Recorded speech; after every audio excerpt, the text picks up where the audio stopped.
All right, we are live from the we're on the third floor here at the Oklahoma State Capitol. The action's down on the second floor of the Oklahoma State Capitol. A rally by the Oklahoma Educators Association. Dave Morris from the Oklahoman, alongside this gentleman right here, Mr. Ben Felder. Good to see you again. Yeah, good morning, Dave. Yesterday, thousands of teachers and other people, state employees included, rallied outside. Today, the goal was to pack the inside of the Capitol. We heard earlier this morning that they wanted to talk with the House when they came into session at 9:30 this morning to chat with them. You were outside earlier. What's the crowd like out there today? It's not quite as big as it was yesterday, and I think we kind of expected that, but I would say it's bigger than I thought. They announced, OEA announced that today they were going to hold their rally inside, and we've obviously can see that the Capitol is pretty packed already. But outside, it's kind of similar to the environment that it was yesterday. There are tents set up, there's music playing. There are a lot of educators out there. I always kind of struggle with crowd guesses and try not to wade in those waters too much. I think at this point, it may be a little smaller than it was yesterday, excuse me, but not by much. This is a big crowd and maybe even bigger than I even thought we would see on Tuesday. When you walk up on the south side of the Oklahoma Capitol, you see the stage, you see the speakers. It's still set up, ready to go for rallying throughout today. Again, the action this morning, though, is on the inside of the Capitol, the second floor. Teachers are rallying. OEA has them rallying. I mentioned as we started our live coverage that the AFT had a press conference this morning. You were over there. What did you hear? Yeah, well, actually, it was kind of a meetup of their members, the AFT union, and they were handing out lists of lawmaker offices. Right now, the name of the game for them is they are pushing for a couple of bills, including repeal the capital gains tax or deduction. So they want to get rid of that deduction as a way to fund public education. Like I said, they were passing out lists of lawmaker offices to their members, and that was their plan of attack. In fact, I talked to Mary Best, who's the statewide president of the AFT, that said the focus right now, the focus today is on lawmakers. It's great to rally and it's great to let our voices be heard, and that's important. But we also need to move the needle when it comes to the legislature, and that was the focus for them today, and I expect we're going to see a lot of that from teachers today. We saw it yesterday. We saw a lot of educators that were meeting with lawmakers. Some lawmakers were, welcoming into their office. Others, were nowhere to be found. It's kind of how it goes. But day two looks like in a lot of ways, a repeat of day one. As you mentioned, they were encouraging lawmakers to vote for House Bill 1086, which would reinstate that capital gains tax to offset some of the money they said was lost with the hotel tax was removed. What are some of the other things we're looking for today? Well, we're kind of looking to see the resolve of teachers and the spirit, which right now seems it's pretty loud. Pretty loud. That was the big question for today. We knew that yesterday was coming for a while. There were some questions after last week's passage of the tax increase in the legislature. Were teachers still going to come out? They said they were, and so we thought, okay, there's going to be a big rally on Monday. But how long is this going to last? A lot of teachers I talked to yesterday said they're here for the long haul. They're going to keep coming back until they see action. And so far, they're staying true to that word here on day two. Of the schools that are out today, the large ones, Oklahoma City, Edmond, Norman, they're all out. Could it possibly be they're going to be waiting till later in the day to make that decision of, hey, we're not going to have school tomorrow?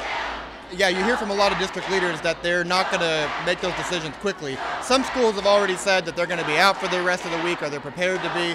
But I think what's really interesting about this movement is it really is educator-driven. And I think you can see that in the sense that the Oklahoma Education Association has been really kind of, and I don't mean this as a criticism necessarily, but it's really kind of been slow to respond to events in the legislature because they've really been kind of following the direction of teachers. And I think for a lot of school districts, it's the same thing.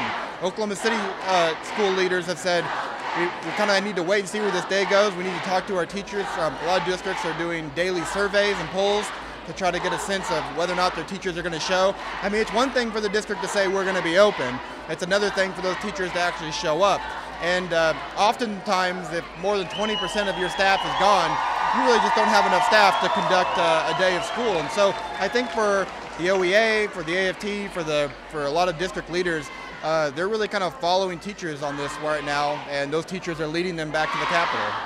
You bring up a good point. That's something we have talked about over the past couple of weeks, is that the teachers, this grassroots movement via social media, then OEA says, all right, we're going to support this and get behind it and sort of organize the lead here.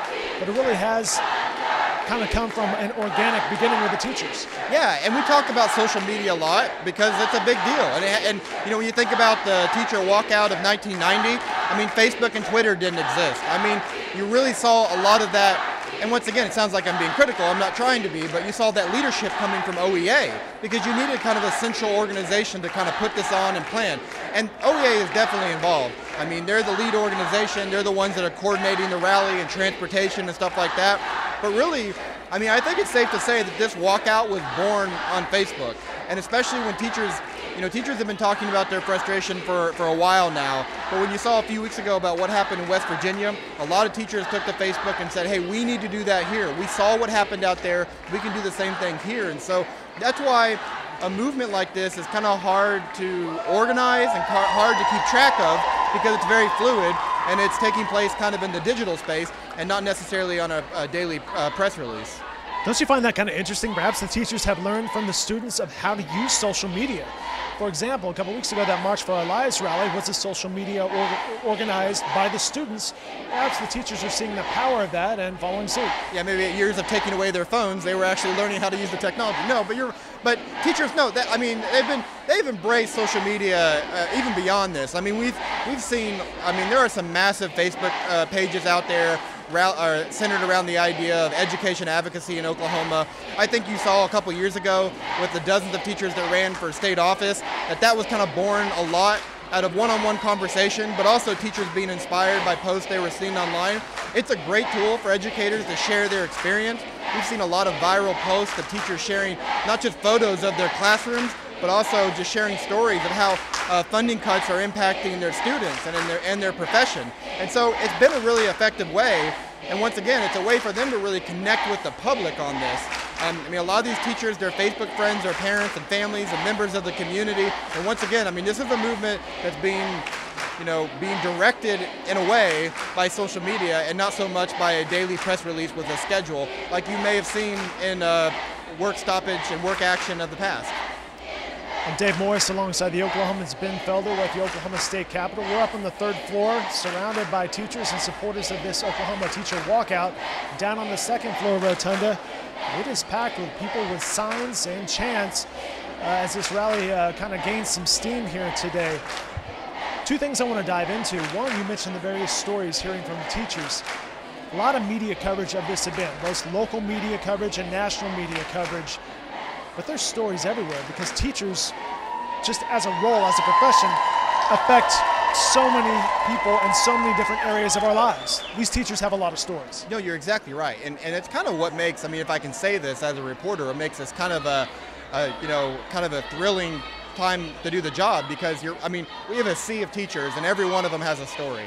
I mean, sometimes you go to events or you're doing a story and it's tough to get people to talk to you. That's not one of those events. I mean, just go into the crowd and you pull a teacher aside and they share their story and they share a personal story. And so you're right. I mean, a lot of these teachers have seen the impact in their classroom for years. They can tell you how it's impacted their students, how it's impacted their own family. And I was talking to State Superintendent Joy Hoffmeister yesterday, and I said, hey, what does your day look like during a walkout like this? She said, well, I'm talking to lawmakers, obviously, but I'm also continuing to encourage teachers and encouraging them to keep telling your stories. Because she said that's the best way to enact change is to continue to tell your stories. And there are thousands of teachers here. There are thousands of stories here. It's been interesting watching the media types, both the local and the national, their coverage of this story. Bill Weir from CNN, I believe he's from Oklahoma, but he had a great story talking with various teachers and the impact of business. CNN and NPR both spoke with you. What are some of the questions from the national media to you, and how are they perceiving this situation? Well, a lot of the national media is looking at it through the national context of other demonstrations that are happening across the country. In Kentucky, we saw what happened in West Virginia a few weeks ago. Arizona and some other states are talking about having their own work stoppages. I mean, in a lot of ways right now, the public school is the epicenter for demonstration and for protest. And it has been for a while. That's not new, but we are seeing kind of a new moment of time of that. I mean, we saw demonstrations coming out of schools when it comes to DACA and immigration. We've seen protests come from schools when it comes to school shootings and violence, especially following Parkland. And now when we're talking about basic funding of core services like education, we're seeing that movement come from schools. So a lot of the national outlets are kind of looking at this in the national context because there is kind of a national moment right now. Now some are looking at it kind of through partisan storylines. I mean, West Virginia, Kentucky, Arizona, Oklahoma, these are very red states, Republican states.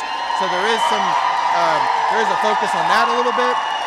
I was talking with a radio station this morning, and they were kind of asking me about those kind of partisan lines, and I said, I think a lot of people may look at, hey, a union-led movement, they kind of think of it as more of a progressive or liberal, and there's definitely probably a lot of Democrats here, but I don't know that that's a fair, an accurate description of what we're seeing. A couple of years ago, with the help of a local pollster, we took the list of licensed teachers in Oklahoma, ran it against the voter registration list, and we found that teachers, it should be not a surprise, but mirror the state as a whole. They lean Republican in Oklahoma, and so this is not a bunch of Democrats up here trying to get Republican lawmakers to do things. I mean, they're focusing on Democratic lawmakers as well. This isn't necessarily a red and blue thing, but this is a bipartisan group of teachers, I guess is the point I'm trying to make, and we've seen that in the past. And so, yeah, you're right, the national media is kind of looking at what does this mean in the context of the political storylines across the country.